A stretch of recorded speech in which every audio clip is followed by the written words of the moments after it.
தஞ்சாவூர் மாவட்டம் நடுக்காவிரி காவல் நிலையம் முன்பு சகோதரிகள் விஷம் அருந்திய சம்பவத்தில் கீர்த்திகா உயிரிழந்த நிலையில் மருத்துவமனையில் மேனகாவுக்கு தீவிர சிகிச்சை அளிக்கப்பட்டு வருகிறது. இந்த நிலையில் கீர்த்திகாவின் உடலை பெற்றுக் கொள்ளாமல் 2வது நாளாக உறவினர்கள் போராட்டம் நடத்தி வருகிறார்கள். ஆகவே காவல்துறையினர் அந்த பகுதியில் குவிக்கப்பட்டிருக்கிறார்கள். கூடுதல் விவரங்களோடு செய்தியாளர் ராஜ்குமார் இணைப்பில் இருக்கிறார். ராஜ்குமார், வணக்கம். முழு விவரங்களை பதிவு செய்யலாம்.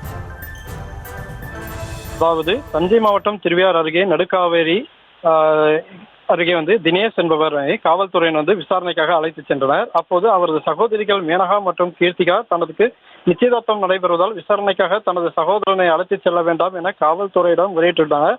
ஆனால் அதற்கு காவல்துறையினர் விடமாட்டோம் என தெரிவித்துள்ளதாக தகவலானது வெளியானது. இதனால் மனமுடைந்த சகோதரிகள் இருவரும் காவல் நிலையம் முன்பு விஷம் அருந்தி தற்கொலைக்கு முயற்சி செய்துள்ளனர். உடனடியாக உறவினர்கள் அவரை மீட்டு தஞ்சை மருத்துவக் கல்லூரி மருத்துவமனையில் சிகிச்சைக்காக சேர்த்தனர். சிகிச்சை பெற்று வந்த கிருத்திகா நேற்று காலை உயிரிழந்தார். இதனால் மருத்துவமனை முன்பு அவரது உறவினர்கள் குவிந்திருந்தனர். மேலும் காவல் ஆய்வாளர் மீது நடவடிக்கை எடுக்க வேண்டும் அவர்கள் தொடர்ந்து கோரிக்கையை வைத்த நிலையில் காவல் ஆய்வாளர் மீது நடவடிக்கை எடுக்க வேண்டும் வலியுறுத்தி உடலை வாங்காமல் 2வது நாளாக உறவினர்கள் போராட்டத்தில் ஈடுபட்டு வருகின்றனர். இதனால் தஞ்சை மருத்துவக் கல்லூரி மருத்துவமனையில் 2 ADSP 3 DSP தலைமையிலான 100க்கும் மேற்பட்ட காவலர்கள் பாதுகாப்பு பணிகளில் தற்போது ஈடுபட்டு வருகின்றனர்.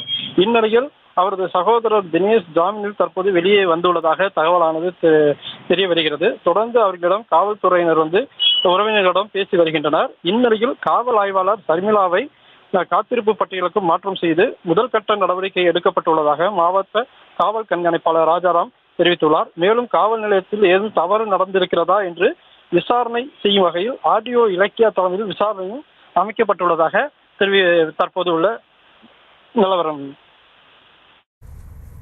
விவரங்களுக்கு நன்றி ராஜ்குமார்.